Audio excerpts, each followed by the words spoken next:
Hello everyone, welcome back to my channel. So आज हम start करने जा रहे हैं एक नया topic that is homing in the salmon, that is type of a fish. And basically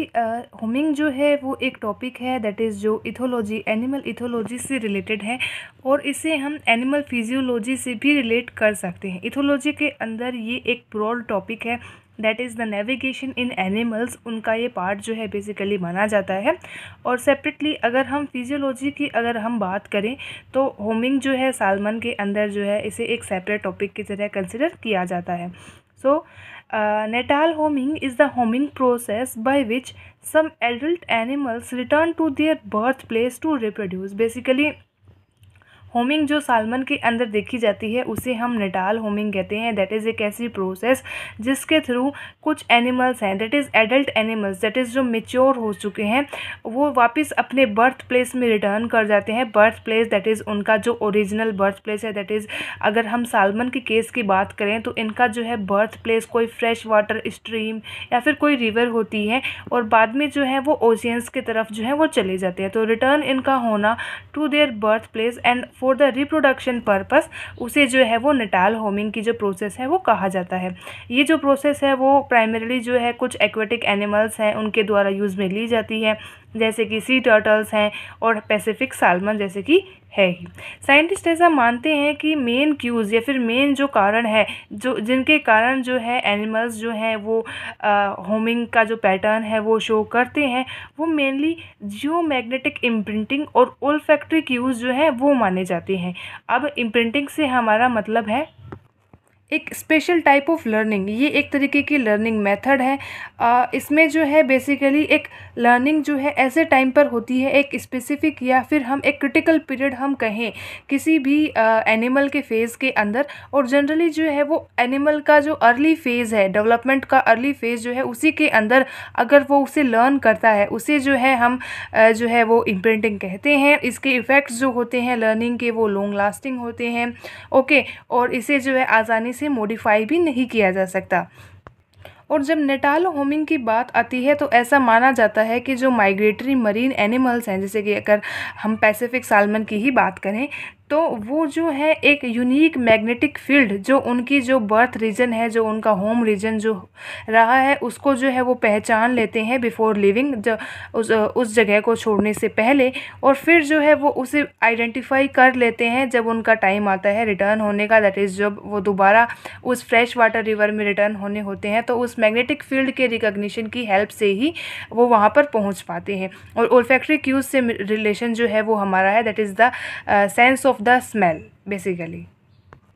now the next बात जो आती है दैट इज़ द बेनिफिट्स, कि क्या मेन जो है रीज़न है behind this whole homing in the salmon and any other animal. So main जो बेनिफिट है of returning to the precise location of an animal's birth place may be largely associated with its safety and the suitability as a breeding ground, that is basically fresh water river जो main इनका origin place है वो एक तरीके से safe है, एक suitable ground है ब्रीडिंग के लिए, रिप्रोडक्शन के लिए। और वहाँ पर जो है अगर हम कहें तो ज़्यादा प्रेडेटर्स जो हैं पैसिफिक सालमन के वहाँ पर नहीं पाए जाते। सो एज ए रिज़ल्ट उनके जो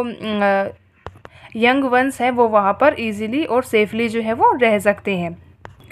तो सालमन जो है वो अपनी लाइफ जो है वो स्टार्ट करते हैं एक फ्रेश वाटर स्ट्रीम में या रिवर में, और इवेंचुअली जो है फिर वो ट्रैवल करते हैं जैसे जैसे उनमें डेवलपमेंट होता जाता है डाउन द रिवर, और फिर जो है वो सी के अंदर जो है वो मर्ज हो जाते हैं। तो बेसिकली रिवर्स जो होती हैं वो एट लास्ट सी के अंदर ही जो है वो मिक्स होती हैं, मर्ज होती हैं, तो एज ए रिज़ल्ट वो सी के अंदर जाके मिक्सअप हो जाते हैं। उनकी जो एबिलिटी है वो ट्रैवल बैक करने की, that is during the time of the reproduction, that is back to the river system in which they were spawned, that is जहाँ पर उनका जो है बेसिकली बर्थ जो है वो हुआ था, उसे लिंक किया जाता है या उसे माना जाता है basically due to the olfactory cues, जो टेस्ट है ऑफ द वाटर, और we can say the smell that is related to the water.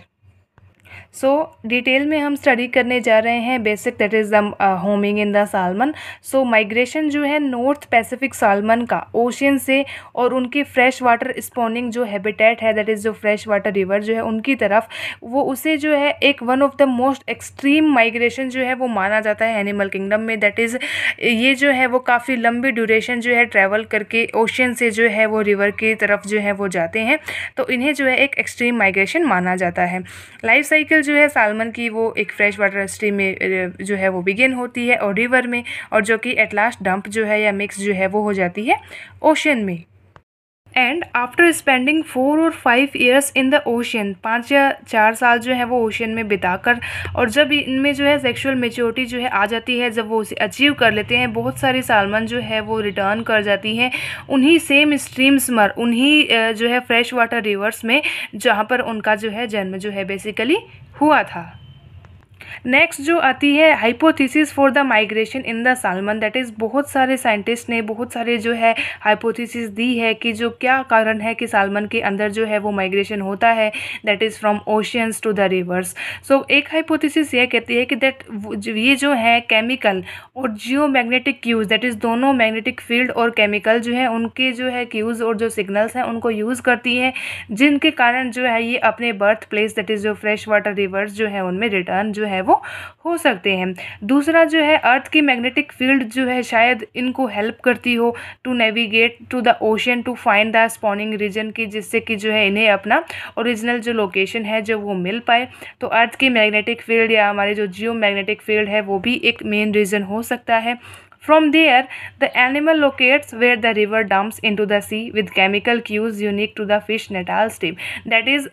with the help of magnetic cue, ये जो है वो ओशन से आउटसाइड की तरफ तो आ जाते हैं, एंड आफ्टर दैट कुछ केमिकल्स की हेल्प से, दैट इज़ केमिकल क्यूज़ की हेल्प से वो अपनी एक यूनिक हैबिटेट जो है उसे सेलेक्ट करते हैं, उसे सर्च करते हैं, जो कि हमारी इनकी खुद की नेटाइल स्ट्रीम है, इनका बर्थ प्लेस है और फ्रेश वाटर रिवर भी है। तो इस कारण से जो है जियोमैग्नेटिक फील्ड और केमिकल क्यूज़ जो है वो सालमन के माइग्रेशन में एक इम्पोर्टेंट रोल प्ले करते हैं, ऐसा एक हाइपोथेसिस का मानना है।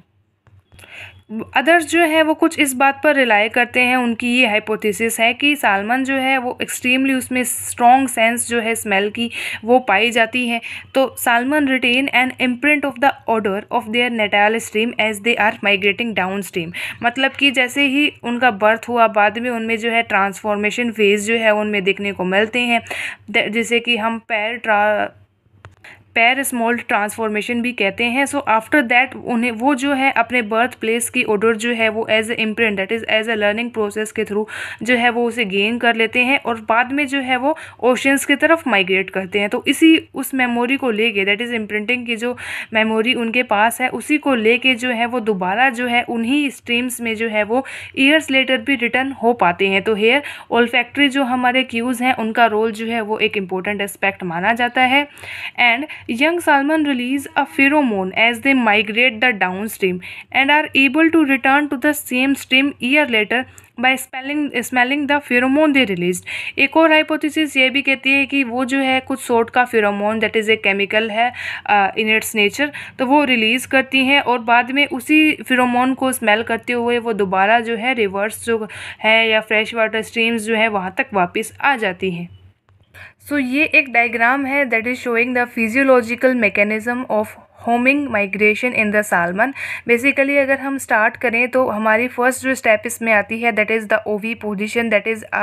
इसे हम रिवर और लेक का जो फेज़ है उसी से स्टार्ट करते हैं, that is the female and the male. Spermiation की प्रोसेस होती है एंड आफ्टर दैट एग्स जो है वो ले डाउन किए जाते हैं। एग्स की देन हेचिंग होती है, हेचिंग के बाद में जो है उनकी एमरजेंस होती है, एमरजेंस के बाद में उनका थोड़ा और ट्रांसफॉर्मेशन होता है, उस फेज़ को हम पैर फेज़ कहते हैं। देन आफ्टर दैट वो स्मोल्ट में कन्वर्ट होती हैं, that is the process of smoltification. And after that smolt के फेज़ पर आता है, दैट इज़ इट, हम ये कह सकते हैं कि ये उनका अर्ली फेज़ होता है। तो इम्प्रिंटिंग का जो बिहेवियर है उनमें शो होता है, दैट इज़ वो जो है अपने ऑर्डर जो है उसे लर्न कर लेते हैं। एंड देन आफ्टर फीडिंग वो जो है ओशियंस की तरफ जो है वो माइग्रेट कर जाती हैं अगेन फॉर स्पॉनिंग। जो है उनकी माइग्रेशन दोबारा से, दैट इज़ जब उनमें सेक्सुअल मैच्योरिटी आ जाती है वो अगेन जो है वो अपस्ट्रीम माइग्रेशन करते हैं, दैट इज़ फ्रेश वाटर जो रिवर्स हैं उनकी तरफ दोबारा जो है वो माइग्रेट करते हैं। सो ये एक ओवरऑल प्रोसेस है होमिंग इन द सालमन की। नेक्स्ट जो आता है that is olfactory imprinting and the thyroxine levels, that is thyroxine का और ओल्फैक्टरी इम्प्रिंटिंग जो है होमिंग जो है सालमन के अंदर उनमें क्या रिलेशन है, that is how they are related at all. So many changes that occur during the pair small transformation are associated with surges in the plasma levels of the hormone that is thyroxine. So basically ऐसा माना जाता है कि जब पैर small transformation जो है salmon में देखी जाती है उसी वक्त उनके अंदर जो है उनका जो प्लाज्मा है उनके अंदर जो है थायरोक्सिन की जो है लेवल जो है, दैट इज़ थायरोक्सिन जो है हमारा एक हार्मोन होता है, तो उसका जो लेवल जो है वो काफ़ी इंक्रीज़ देखने को मिलता है। और यही जो एलिवेटेड थायरोक्सिन लेवल है, that is high thyroxine level है, वो शायद इन्वॉल्व हो सकते हैं इनकी ओल्फैक्टरी लर्निंग के अंदर या फिर इनके जो सेंस ऑफ द स्मेल है उसके अंदर। स्कोल्स दैट इज़ एक साइंटिस्ट है, उन्होंने जो है इस जो है थायरोक्सिन का जो रिलेशन है उसे डेमोन्स्ट्रेट भी किया एक एक्सपेरिमेंट से, that is pre smolt coho salmon, that is उस सालमन को लिया, प्री स्मोल्ट फेज़ में वो थी और उसे जो है आर्टिफिशियली इंड्यूस करवाया गया by the thyroxine level, that is उसके अंदर थायरोक्सिन के लेवल को एलिवेट किया गया। एंड व्हेन उन्हें एक पर्टिकुलर ऑर्डर के प्रति जो है एक्सपोजर जो है वो दिलवाया गया एंड एट लास्ट रिजल्ट जो है ये हुआ कि वो जो है उस पर्टिकुलर ऑर्डर को, उस ऑर्डर की मेमोरी को लॉन्ग टर्म तक रिटेन के रख पाई। सो इससे जो एक बेसिकली कंक्लूज़न यह निकलता है कि थायराइड हार्मोन जो है उसके जो सर्जेस हैं उसमें जो इंक्रीज़ जो है वो देखने को मिलता है वो शायद जो है वो न्यूरल डेवलपमेंट जो है सालमन का और बेसिकली जो उसका ओल्फैक्टरी सिस्टम है उसको डेवलप करने में हेल्प करती है और ओल्फैक्टरी इम्प्रिंटिंग जो है उसे भी फैसिलिटेट कर देती है।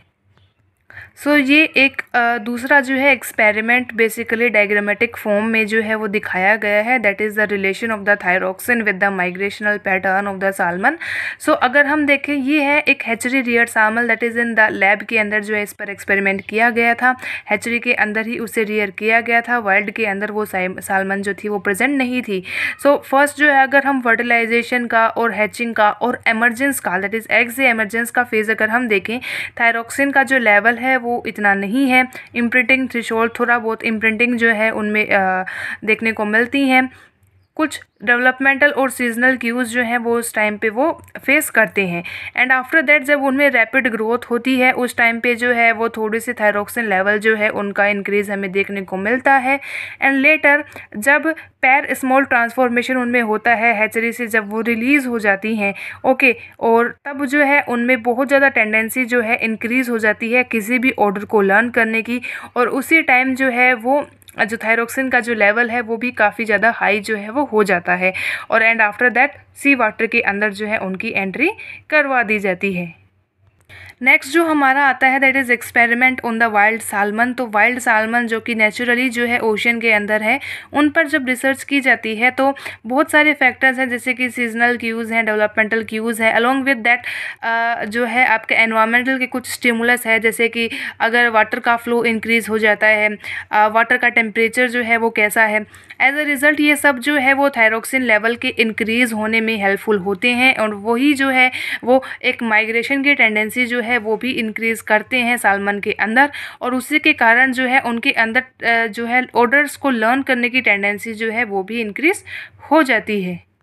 सो इस फेज़ के अंदर अगर हम देखें तो बहुत सारे एनवायरमेंटल क्यूज़, डेवलपमेंटल क्यूज़ और सीजनल क्यूज़ मिलकर जो है वो थायरोक्सिन के लेवल को एलिवेट रखते हैं और उनके जो है अलग अलग वेरिएशन जो है हमें हर फेज़ पर that is till the sea water entry तक हमें देखने को मिलते हैं। तो ये जो एक फिगर है वो एक हाइपोथेटिकल रिलेशनशिप है between the thyroxine level olfactory imprinting के बीच में और जो सालमन की माइग्रेशन है उसके बीच में।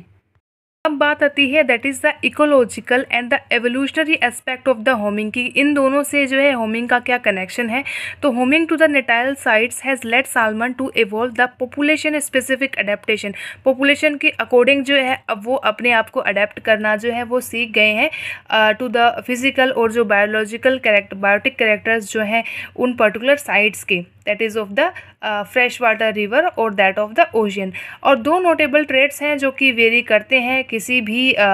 सालमन है उसके माइग्रेशन के एरिया में, जैसे कि ओशन और रिवर में, जैसे कि एग साइज और मेल की बॉडी साइज है और शेप है, उन दोनों में जो है वो वेरिएशन हमें देखने को मिलते हैं। तो अगर हम देखें कि population spawning in area with fine substratum, that is जहाँ का सबस्ट्रेटम फाइन है, दैट इज़ अगर हम फ्रेश वाटर रिवर की ही बात करें तो वहाँ पर जो है वो हमें स्मॉलर एग्स देखने को मिलते हैं then comparison to the coarser sides, वहाँ पर हमें हार्ड और लार्ज जो एग्स हैं वो देखने को मिलते हैं। मेल की रिप्रोडक्टिव सक्सेस जो है वो भी लार्ज साइज़ अगर उनकी होगी उन पर डिपेंड करती है, और उनके जो ऊपर जो डोर्सल हम्प एक स्ट्रक्चर जो कि मेल सालमन पे पाया जाता है उसके ऊपर जो है डिपेंड करती है। और इन अडेप्टेशंस का मेन कनेक्शन जो है वो है स्पॉनिंग के टाइम पे, और जो इंक्यूबेशन साइट्स हैं वो इम्प्रिंटिंग पे ही बेसिकली डिपेंड करता है। जो इनिशियल फेज़ का जो बिहेवियर है, जो लर्निंग वो सीखते हैं, वो भी जुवेनाइल फेज़ के अंदर, rather than the smolt age पर जो है उन पर इतना इफेक्ट जो है वो अडेप्टेशन का नहीं हो पाता है। तो यही जो सालमन का जो डिस्ट्रीब्यूशन है इन वेरियस हैबिटेट्स में वो ईयर टू ईयर जो है ऑब्जर्व किया जाता है, और उससे यही जो है वो पता चलता है कि होमिंग जो है वो एक कॉम्बिनेशन है, एक मिक्स रिस्पॉन्स है पर्टिकुलर हैबिटेट का। ओके, और वो डिपेंड करता है कुछ कंडीशंस पर, और यही इकोलॉजिकल फैक्टर्स हैं जो कि अलग अलग तरीके से जो है वो वेरिएट कर जो है एक पर्टिकुलर सालमन की रिप्रोडक्टिव सक्सेस को भी जो है वो डिसाइड करते हैं। और यही मेन एक अगर हम कहें तो एवोल्यूशनरी ड्राइविंग फोर्स है, जिसके कारण जो है वो सालमन के अंदर जो है होमिंग के जो ये पैटर्न है वो हमें देखने को मिलती हैं। दैट इज़ जो हैबिटेट कंडीशंस है, एग की शेप और साइज़ जो है, और फेवरेबल कंडीशंस हैं जिनके कारण जो है आज होमिंग एज ए पैटर्न हमें देखने को मिलता है, एक एवोल्यूशनरी फीचर इसका रहा है। And at last that is the effect of thermal pollution on the natal homing. Okay, so अब क्या है कि पोल्यूशन जो है दैट इज़ थर्मल पोल्यूशन की अगर हम बात करें तो it refers to degradation of water quality degrade हो जाती है by changing the ambient water temperature, that is water का टेम्परेचर गया तो काफ़ी ज़्यादा हाई हो जाएगा या काफ़ी लो हो जाएगा। So as a serious effect जो है उसका नेटाल हार्मिंग जो है चम सालमन की, that is a species of salmon, उस पर हमें देखने को मिलता है। चम salmon prefers water around 10 degree Celsius. So when temperature जब पानी का जो है वो इंक्रीज़ हो जाएगा पॉल्यूशन के कारण, so it tends to dive into deep water. तो सरफेस का जो वाटर है वो ज़्यादा जल्दी गर्म होता है, तो उसके कारण जो है सालमन जो है वो डीप वाटर के अंदर चली जाती है थर्मो रेगुलेशन करने के लिए। और this reduces the salmon's chance to approach natal river since the chemical cue for the natal homing is concentrated on the water surface. So as a result क्या होगा कि जब इनका माइग्रेशन का टाइम आएगा, जब इन्हें रिवर्स की तरफ जाना होगा, तो वहाँ पर जो है वो नहीं जा पाएंगे, क्योंकि केमिकल क्यूज़ जो होते हैं वो वाटर के सरफेस पर प्रेजेंट होते हैं, और सरफेस के पे जो है ये नहीं पाई जाती हैं, डीप चली जाती हैं due to the thermal pollution. So this is all about the effect of the thermal pollution on the salmon. So yeah, this is all about the homing in the salmon. Thanks for watching.